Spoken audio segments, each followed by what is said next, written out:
Good morning, শুভ সকাল বন্ধুরা। তোমরা সবাই কেমন আছো? আশা করি সবাই অনেক অনেক ভালো আছো, আর আমিও ভালো আছি। আর দেখো, সকালবেলা বাসি কাজ সেরে আমি কিন্তু পুজো টুজো দিয়ে নিয়েছি, আর প্রায় 9:30 বাজে। তো বেরিয়ে পড়লাম গ্রামের বাড়ির উদ্দেশ্যে। এখন বসে আছি ট্রেনের মধ্যে, আর বাইরের দৃশ্যটা দেখতে দেখতে যাচ্ছি। কি দারুণ লাগছে না বাইরের দৃশ্যটা? আর দেখো, হালকা হালকা মেঘ, হালকা হালকা রোদ্দুর, কি অপূর্ব লাগছে বাইরের দৃশ্যটা। আর এটা হচ্ছে বনগাঁ স্টেশনের পাশে যে ফুল গাছগুলো আছে, তো সেখানে একটু আমি ভিডিও করলাম। চলে আসলাম বনগাঁতে। তো বনগাঁতে তো চলে এসেছি। এখন তোমাদের দাদা ভাই বাইকটা নিচ্ছে, আর এখন বাইকে করে যাব গ্রামের বাড়িতে। স্টেশন থেকে বেশ খানিকটা ভেতরে কিন্তু আমাদের গ্রামের বাড়ি। আর দেখো, পরের দিন সকালে মানে দুপুরের জন্য রান্না হচ্ছে কি বলো তো, বিরিয়ানি। আর এটা এঁচোড় চিংড়ি, আর সকালেই রান্না করে নিয়েছিলাম, যেহেতু তোমাদের দাদাভাই অফিসে চলে গেছে। তো এঁচোড় চিংড়ি আর তার সাথে একটা কি বলো তো, ভাজাভুজি রান্না করে দিয়েছিলাম। আর চালটা দেখো এখন ভিজিয়ে রেখেছি। চলো চালটাকে ভালো করে 5-6 বার আগে ধুয়ে নিই। তো ওটা বাসমতি চাল, তো আগে থেকেই তো ভিজিয়ে রাখতে হবে। তো যখনই কিন্তু বিরিয়ানি রান্না করি, আগে থেকে কিন্তু চালটা বেশ 1 ঘন্টার জন্য ভিজিয়ে রেখে দিই। চলো আগে চালটা ভালো করে ধুয়ে পরিষ্কার করে নিই, তারপর ফিরে আসছি। এখন লেবু নিয়ে নিয়েছি। তো চালটা তো ভালো করে ধুয়ে নেওয়া হয়ে গিয়েছে 5-6 বার, আর লেবুর রস দিয়ে চালটা প্রথমে ভিজিয়ে রেখে দেবো 1 ঘন্টার জন্য। তো হাফ লেবু কিন্তু যখন আমি চালটা ধুচ্ছিলাম তখন দিয়েছিলাম, আর হাফ লেবু কিন্তু এখন দিয়ে দিচ্ছি চালের মধ্যে।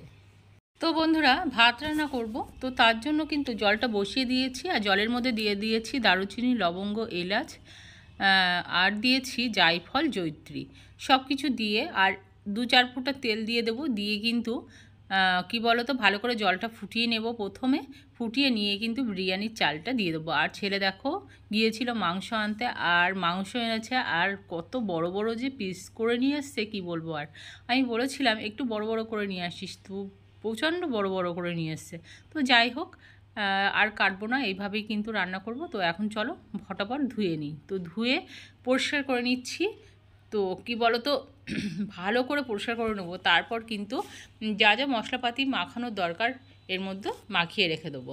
চিকেনটাকে এখন আমি মশলাপাতি মাখিয়ে নেব। তো তার জন্য প্রথমেই দিচ্ছি একটু দই, অল্প করে শুকনো লঙ্কার গুঁড়ো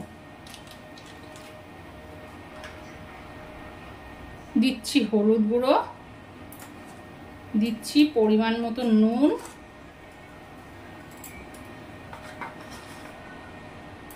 দিচ্ছি অল্প একটু জিরে গুঁড়ো, 2-3 চামচ সর্ষের তেল। ভালো করে এই মশলার সঙ্গে মাখিয়ে নেব। কিন্তু ফুটতে শুরু করে দিয়েছে, এখন আমি চালগুলো দিয়ে দিচ্ছি।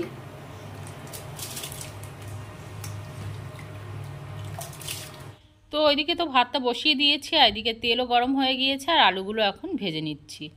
তো চলো এখন দিয়ে দেবো নুন আর হলুদ। নুন আর হলুদ দিয়ে আলুটাকে প্রথমে লাল লাল করে ভেজে নেব। তো একটু ছোট সাইজের হয়ে গেছে আলুগুলো, তো খুব বেশি আলু ছিল না ঘরে, তো তার জন্যই কিন্তু যদি গোটা দিতাম তাহলে অনেকটাই বড় হয়ে যেত, আর কি বলতো, সেদ্ধ হতেও অনেকটা সময় লাগতো। তো যাই হোক, খাবো তো নিজেরাই। চলো এখন প্রথমে আলুগুলো লাল লাল করে ভেজে নিই। এখন তেলের মধ্যে দিয়ে দিচ্ছি শুকনো লঙ্কা, জায়ফল না সরি জয়িত্রী, শুকনো লঙ্কা, দারুচিনি, লবঙ্গ আর এলাচ দিচ্ছি, গোটা জিরে,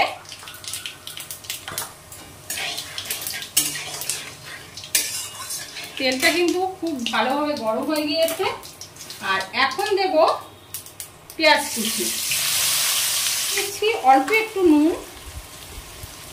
আর একটুখানি হলুদ, দিয়ে দিয়েছি রসুন বাটা, দিয়ে দিচ্ছি টমেটো কুচি, এখন দিয়ে দিয়েছি আদা লঙ্কা বাটা, আর এর মধ্যে অল্প একটু জিরে আর ধনে দিয়ে দিয়েছিলাম, দিয়ে ভালো করে পেস্ট করে নিয়েছি। আর এখন ভালো করে এবার কষিয়ে নেব। দিয়ে দিচ্ছি কাশ্মীরি লঙ্কা গুঁড়ো কালারের জন্য, দিয়ে দেবো চিকেন গুঁড়ো,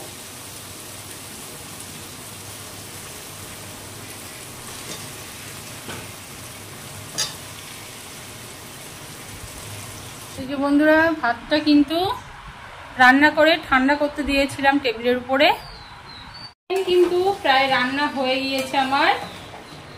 দেখো, আর 10-15 মিনিট রান্না করে নিলেই কিন্তু হয়ে যাবে চিকেনটা। তো দিয়ে দিচ্ছি অল্প একটু জল।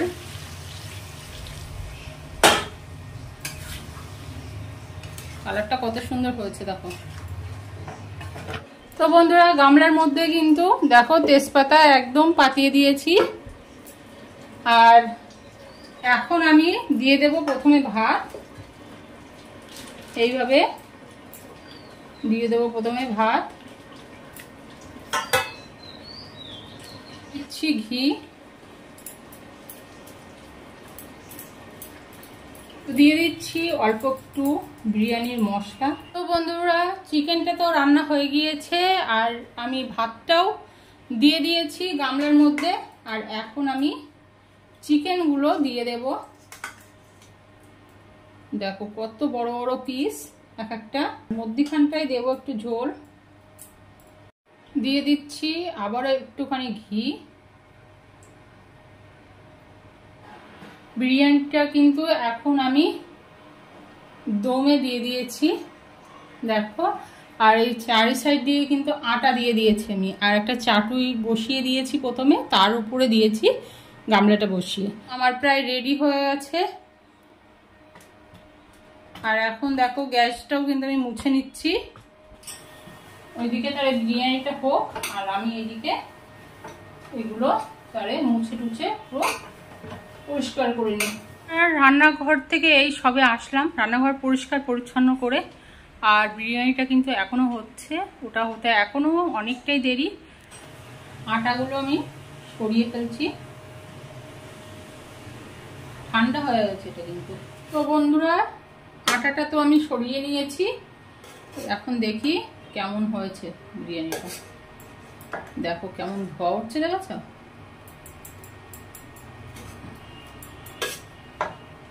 দেখো,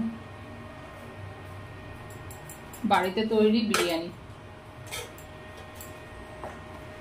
তো চলো, যখন খাবো তখন হচ্ছে প্লেটে তুলে দেখাচ্ছি তোমাদের। তো বন্ধুরা দেখো, বিরিয়ানি কিন্তু হয়ে গিয়েছে আর প্লেটে করে নিয়ে চলে এসেছি। দেখো, আগে প্রথমে আমরা সাদা ভাত খাবো, তারপর খাবো শেষে বিরিয়ানি। আর যে কিছু মাংস তো বিরিয়ানির মধ্যে দিয়েছিলাম, আর কিছু আমি রান্না করে মানে একই সঙ্গে রান্না করেছি, তুলে রেখে দিয়েছি। এগুলো আমরা দুপুরে খাবো। আর এই দেখো আমার ছেলে, হ্যালো, ও তো বাড়ি এসছে সোমবার, তো বলছে মা বিরিয়ানি বানাও। তো মা আজকে বিরিয়ানি বানিয়েছে, টেস্ট করে বলো কেমন হয়েছে। হ্যাঁ, তো চলো খাওয়া শুরু করে দিই। কোন দিকে বসবে সেখানে ভাবছি, এদিকে বসি। তো চলো বন্ধুরা, এখন তাহলে খেয়ে নিই আমরা। তো এঁচড়ের তরকারিটা তো হেভি হয়েছে, এটা সকালে বানিয়েছিলাম। না খেয়ে বলছে হেভি হয়েছে। না, আমি খাওয়ালে খেয়েছি একবার।